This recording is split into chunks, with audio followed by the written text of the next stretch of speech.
Good morning, good afternoon, good evening, depending on where you are in the world. My name is Carrolet Thomas, and welcome to my channel. If you haven't already subscribed to my channel, please do. If you like this video, please hit the like button, share the video with someone else, and leave a comment if you so choose. Always check the description box under each video for scripture references, relevant music, or applicable songs, for ways to donate and show support, and for more information. Today, my message asks the question, are you in God's divine will? Yes or no? These are not hard questions. Neither are they trick questions. If you are in God's divine will, you know. If you are not in God's divine will, you know. If you are in God's divine will, you have peace.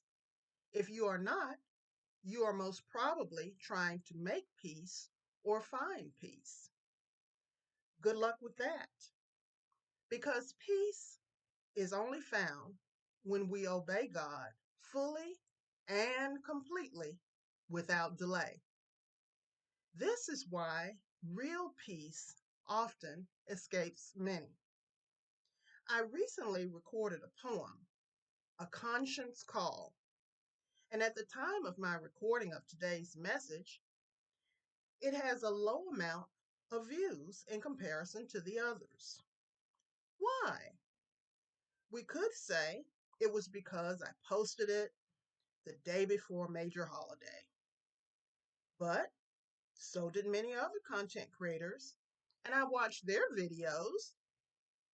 Now, I can't say for certain, but if I were to guess, I would say that most people do not have a clear conscience, and most of them that don't either don't want to clear their conscience or they don't want to do what would be required to clear their conscience.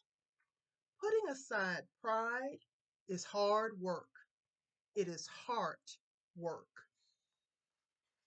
That is why, in my opinion, it's best to always obey God. And as Spike Lee said, do the right thing. And in my belief, obeying God is doing the right thing. Now, those that really know me know that I love music and am a connoisseur of sorts. Music is one of the many ways that God speaks to me. I absolutely love music. I cannot help it. I am the daughter of a professional musician and the mother of a professional musician and am in a musical family. So music always has my heart and my ear. Concerning the conscience, I am reminded of a blues song by Johnny Taylor, Running Out of Lies.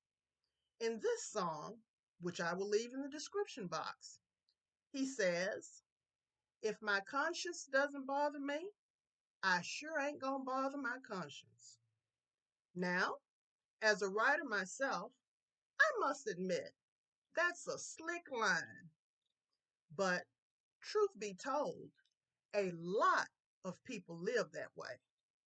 As a seer and astute observer of human behavior, I know that there are people everywhere that do not bother their conscience, both in the world and in the church, as quiet as it's kept. But that is why those that don't have peace don't have peace.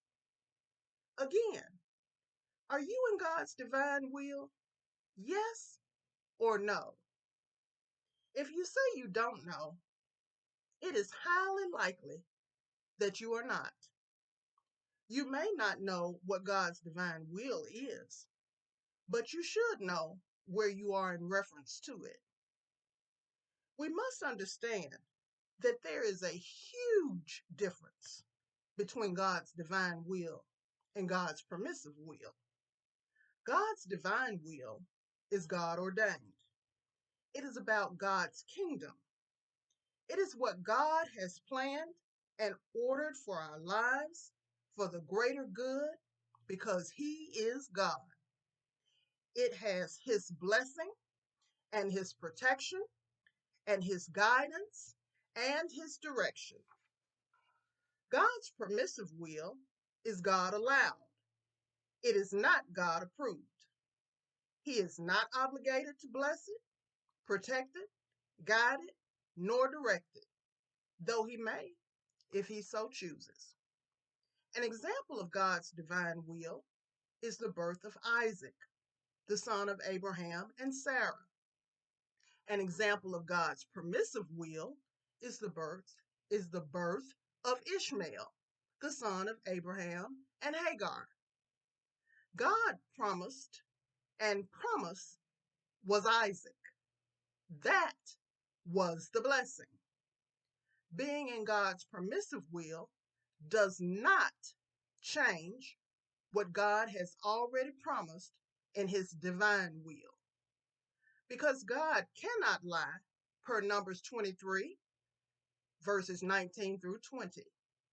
God also cannot go against His word, per Isaiah 55, verse 11, and Hebrews 6, verse 18.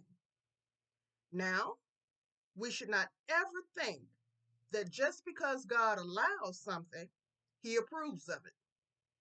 God has His own agenda, and it would behoove us, it would be best for us to get with it. Many years ago, Karen Clark Sheard recorded a song that said, "The safest place in the whole wide world is in the will of God." That is so true. I think if more people really understood that, maybe, just maybe, many would stop trying to live their best life outside the will of God. You know, I used to say that having complete peace was the way that one knows that they are making the right decisions, doing right, being right, and living right. Some would even say being able to sleep good at night. But what I have observed and discovered is that there are some people who appear to have peace while disobeying God, doing evil, and being evil. And something just ain't right about that. So, thanks be unto God, I have modified my litmus test of being in God's divine will. And by the way, being in God's divine will is not just about big things and important life decisions. It is with everything, the little things too. Little things are big things with God. We find in the Song of Solomon, chapter 2, verse 15, it's the little foxes that spoil the vine. Being in God's divine will is not a question that you ask once. We should ask it with everything. Now, there are some things that God gives us free will, but if you don't have peace with it, you should not be doing it, period. My litmus test of being in God's divine will now includes this scenario. If God or Jesus were to show up in physical form in your presence, right where you are, and see what you were doing, all details inclusive, because you know God knows everything already anyway, what would your response be? Would you continue what you were doing? Would you have a heart attack? Would you be like a deer stuck in headlights? Would you become mute and not be able to speak? Would you be saying, "Lord have mercy"? Would you be saying, "I was just fixing to do what you told me to do"? Would you be saying, "See, what had happened was"? Would you be trying to straighten up a mess? Would you be trying to hide? You get the point. I would say that having complete peace and not having to make any adjustments, excuses, or explanations if God or Jesus were to appear before you will be the best deciding factor as to answering, are you in God's divine will?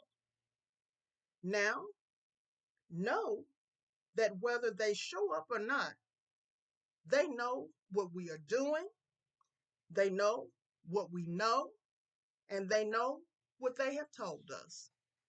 So, if you are outside of God's divine will, you might want to put your boots on the ground and get in it. The time clock is ticking, and I promise you, as a mouthpiece for God, you do not want to be found outside of God's divine will. Obey God.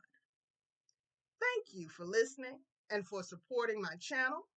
God bless you, and just be happy.